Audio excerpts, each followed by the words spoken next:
actually counseled marriages where, the mother actually moved in. Oh, yes. And it destroyed their marriage. So there's a level of attachment or codependence that I think we can touch on when it comes to boundaries and respect. If you haven't had those conversations with your spouse about boundaries with your extended family or even your co-parents, now is a great time to do that. What is acceptable, what is not acceptable. Your blended family has a 100% chance of success when you do it God's way.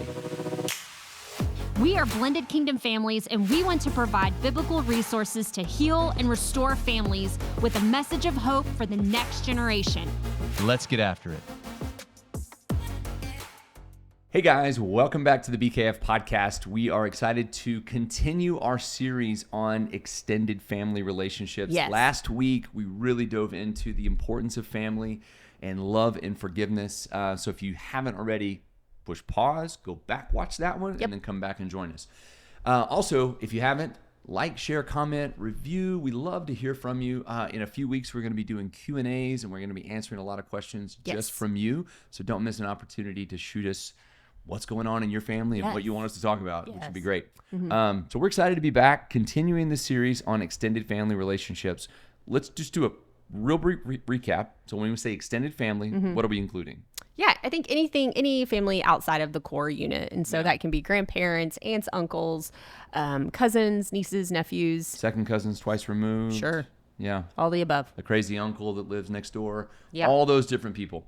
And today we're going to talk about how to set boundaries and how to have mutual respect for each other. Because we know in blended families, really in any family, this concept of the extended family kind of interjecting themselves into your nucleus family can be a little off-putting sometimes. Oh, yeah. It can definitely stretch the boundaries. Yeah. But we hinted last week, so we're going to start this one off with kind of a funny story. Yeah. When we talk about boundaries. Boundaries. So this happened. My mom did this, and we can tell it now because she's with Jesus. Yes. And she's looking down on us going, I can't believe I did that. But I'll let you tell the story. Yeah. So shortly after we had just been married, I believe it was close to the holidays, and we had gone to visit your mother in Brownwood, Texas. And she kind of stopped evolving in the 90s. So she was still watching like VHS tapes and put on a movie for Michael to watch. That's very true. Like 1994 was that was the end. That was the end. Basically, every she still had a flip phone. Flip phones. She just said, I'm good enough right here and we're good. Yeah, she stopped right there. So she had put on a movie for Michael, and I remember you were in the bedroom with Michael or something like that, and she handed me this clear plastic envelope that looked like it had some lace, and it was purple and kind of silky looking. And I remember she had gone like into the other room. You had come out, and I had opened it up. And when I pulled it out, it was your mother's lingerie.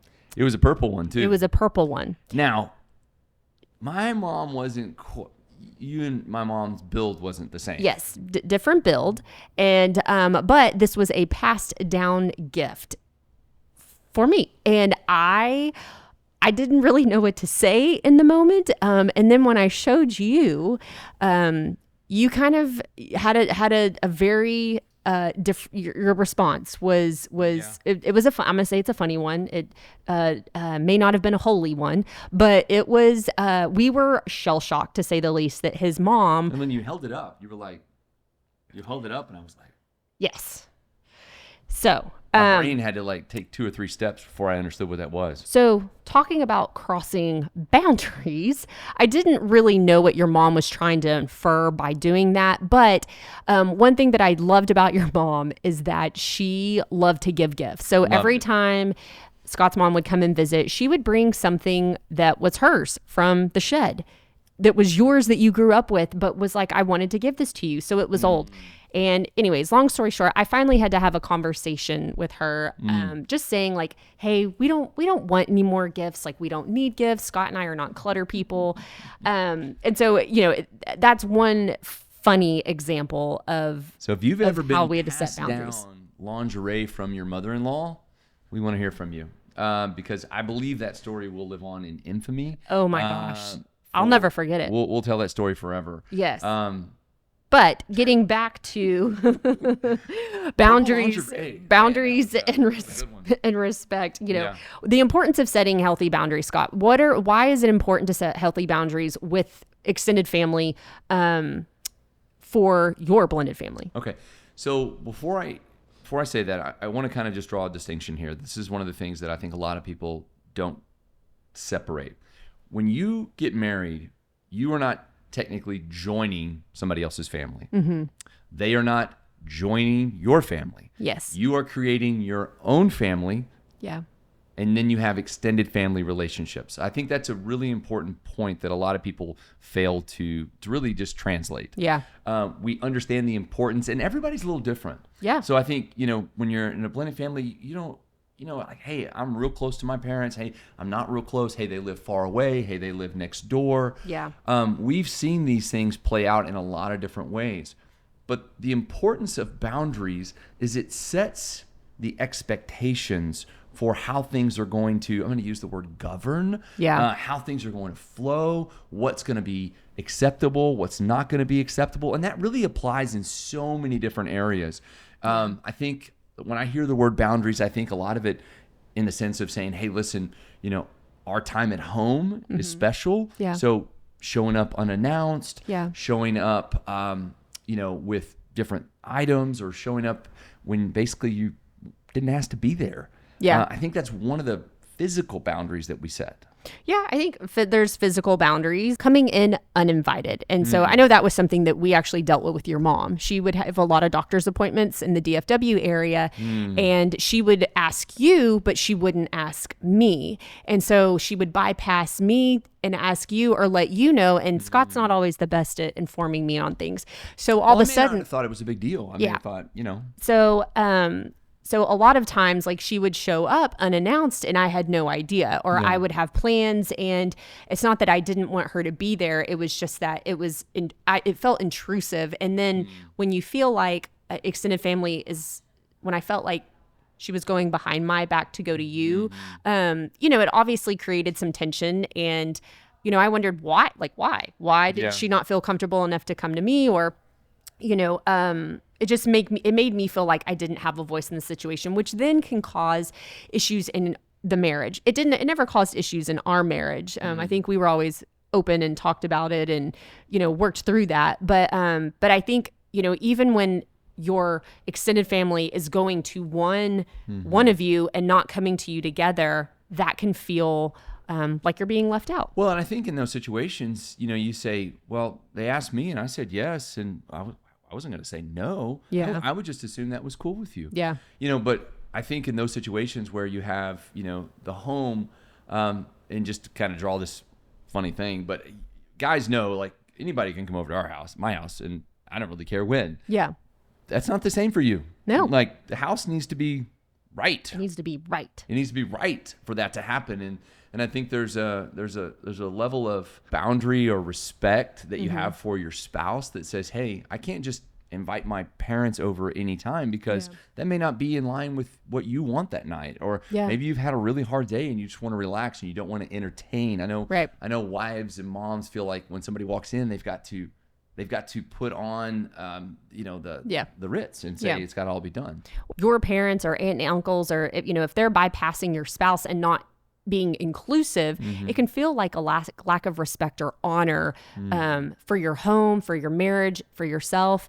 And so I think this is where you have to draw boundaries and come together as a couple in a united front and say, hey, when you do this, this is going to be the consequence, or we're not going to allow this. Or, if you show up unannounced, this is what will happen. And when that happens, you stick to it, and then they know, hey, they mean business. And, and then maybe that will begin the process of not that overstepping will then cease to happen. Yeah.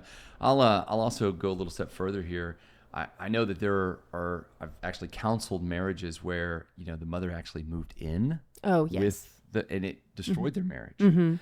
So there's a level of attachment or codependence that I think we can touch on when it comes to boundaries and respect. Yeah. That sometimes it's an unhealthy relationship between, whether it's father father and son. I think we see it more with mom and daughter. Yeah. Especially as parents get a little bit older, and all of a sudden it becomes something of a physical situation where you're like, okay, mom's moving in, and you're like, wait a second, we never discussed this. Yeah. Sometimes that may be the only option, so there needs to be more discussions. But I would encourage you guys, in every situation, if you're in those where your parents get a little bit older, have those conversations like, what's going to happen here? What is that going to look like? No, I agree. I think if you haven't had those conversations with your spouse about boundaries with your extended family or even your co-parents, now is a great time to do that. What is acceptable? What is not acceptable? What does boundaries look like to you? Is it, if say your extended family reaches out to one person via text, like, do you slap your partner on the text thread with them, or just say, hey, if you're going to approach me with requests about the kids or grandkids, whatever, you need to approach us together. What does that look like for you and your spouse and for your family? I know that a lot of us have, whenever the divorce does occur, the extended family on the other side may not, there may be some fallout there. Yeah. And so, maintaining boundaries with that, if there's any negativity that maybe they're speaking about you and your spouse to your kids when they go over there, discussing what those boundaries can look like too. And, if your kids are coming back and saying, hey, Aunt Susie, Uncle Joe, or Grandpa and Grandma are, saying these things, or, treating us differently, or whatever the case may be, you and your spouse having a plan and coming together to say, hey, we need to set a boundary, and let's have those conversations and approach them in a Christ-like manner, but going to them and saying, hey, what's going on, and having that communication. Well, and I'll also go one more step further here. When we talk about boundaries and we talk about unhealthy advice, a lot of times post-divorce, your parents may have taken it really personal. Yeah. I mean, they saw their daughter or son being attacked or being, mishandled or misused or abused or whatever that is. Now, years later, you may be going through a healing process. We talked last week about forgiveness. Yeah. And all of a sudden, you're wanting to take a step forward, but you have a completely unhealthy kind of advice train going to you. Yeah. Whether that be about your co-parenting relationship, or I know a lot of couples struggle with, people or extended family giving unwanted marriage advice into their current situation. So really just speaking in from a place of, it's not you, it's their opinion or their perception. And we don't want to dishonor them by saying, you know what, just stop talking to me. Yeah. But how do we set that boundary, or maybe what would that conversation look like to say, hey, I'm trying to move here, but you're stuck in the past. Yeah, I think it's just that. I think you start by first having the conversation and making the approach, whether that's in person, on the phone, via text, email, whatever that is. I think you first start by having the conversation and extending your wishes and just putting it out there that, hey, this is what we're seeing and experiencing. This is our desire. This is the desire for the relationship with our relationship with you and the kids' relationship with you. And even if you guys are not in a good place, it reminds me of co-parents a lot. Like, even if you guys aren't in a good place, you can still be amicable and cordial to one another to provide a good relationship with the kids and that extended family. But, we also talk about apps. There's different family apps where you can put the entire family on a chat together. There's different chat groups and things like that you can download, so to speak, to do that, so that the family is involved, but also maintaining some of those boundaries if you're not in a good season. Well, and I would just say, sometimes stepping out into healthy boundaries it's not going to be easy. Yeah. So if you're in that situation where maybe you're getting feedback or people are talking to you and you feel like this is just an unhealthy cycle of what's being put into your life, into your kid's life. Yeah. Sometimes boundaries are there to protect you, and they need to be kind of solid walls of saying, hey, listen, we're going to put this boundary up because this is unhealthy, and this is what you're doing that's unhealthy. Yeah. If you will make a choice not to do this, we can move that boundary and allow this to happen more, or allow more interaction. Yeah. But sometimes it's so unhealthy. Yeah. That's why boundaries protect us. Yeah. And so I don't want to tell you that's going to be an easy boundary to set up, and you're going to really have to sometimes have some really difficult conversations. Yeah. But those boundaries are there so that respect can be obtained, Yeah. and that respect can be continued out. Yeah. So I know when we're talking about this, and I know people are listening going, man, I know exactly the relationship you're talking about. I know exactly what I need to do. And I don't know how to do that. So we just want to encourage you to take one step at a time and have conversations, start looking at boundaries. There's a lot of great books on boundaries. Yeah. There's a lot of great resources you can go out just to talk about, what they look like, how to set them, so I encourage you to resource yourself up. Yeah. And we say all this in the last, 2 podcasts. We talk about the importance of family, love and forgiveness, boundaries. There's also a legacy and a heritage that we don't want to miss. Yeah. And I think going back to last week's episode, talking about the importance of family plays into that. Everybody can speak into that and play into that.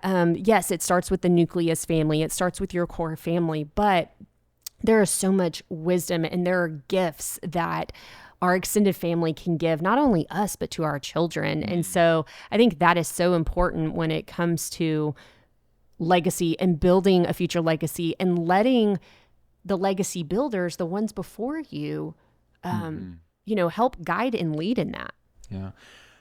I think a lot of people kind of get in this picture, and I know we've been in this picture where we're raising kids and we're looking at, what's important during this time. Yeah. But I think, and maybe there's some changes going on even with us as Michael gets ready to go to college, and we're trying to think about, what does his adult life look like? And we're having conversations with him about his extended family and what those relationships are. I just want to press on you that at a certain point, your parenting, kids is going to be finished. Yeah. And all of a sudden you're going to start teaching your children words like legacy and heritage, but they need to know what came before you. They need to know what path was laid before you got into the picture. Mm-hmm. They need to understand the legacy that they're inheriting and maybe the legacy that they want to live out. Yeah. And don't discount the input and the power that can have from the extended family. Yeah. Well, as you were talking, Scott, it reminded me of a scripture. So I was looking it up, and it's Psalm 78:4, and it says, "We will not hide them from their children, but tell the coming generation the glorious deeds of the Lord and his might and the wonders that he has done."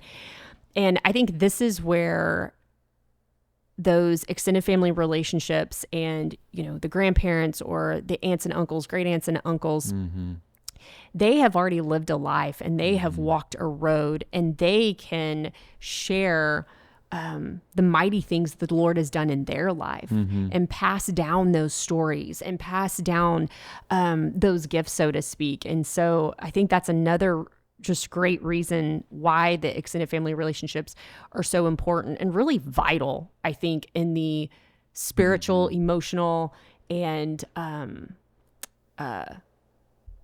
even physical bringing up of the family when you're talking about legacy, because it all starts somewhere, right? I know my mom's prayers and the things that I've watched my mom walk through and overcome, and I can share those stories, and then I have my own, and these are things that we'll be able to share with our kids and our boys and then our grandchildren, and then they will be able to carry those stories down, and all of that can point back to the Lord and show them his faithfulness and his goodness and his power and authority, and build up their faith in the Lord through those. And so you guys, I think we have to be very careful because I know in blended families it can be hard because we want to deny relationships because people have hurt us. But when we're doing that, you understand that we could deny them the glory of God. We could deny them something so powerful that could change their lives. And so, again, I think, going back to getting over our own crap and working through that stuff and providing those healthy relationships so that we can continue with strong legacy. Yeah. I don't know why we're talking about this and all of a sudden I'm just thinking about legacy and I'm thinking about the importance, and the thought that comes to mind is you want your children to have the whole picture. Yeah. Good or ugly. Yeah. I mean, it doesn't matter. Yeah. It's the concept of when you don't know, you feel almost incomplete. Yeah. In that sense of saying, hey, I just want to know what's going on here. It also gives opportunity to be curse breakers and generational change makers, because when I know what my mom has gone through, when I know the addiction and the generational just crap that my family went through, man, it gives me a starting point of saying, yeah, not my family. And today I'm going to start breaking off things from that past so that my kids don't have to experience that, my grandkids and my great grandkids. And so I think that is so wise in saying that, Scott, that when you have the full story, or you have as much of it as possible, man, there is so much power in that, because it gives you the power and authority to go in and make an impact for the future. Guys, we're going to conclude our kind of last couple podcasts on extended family. There's a lot that can be said or read about this topic. Yeah. We hope that it's stirred something in you. Yeah.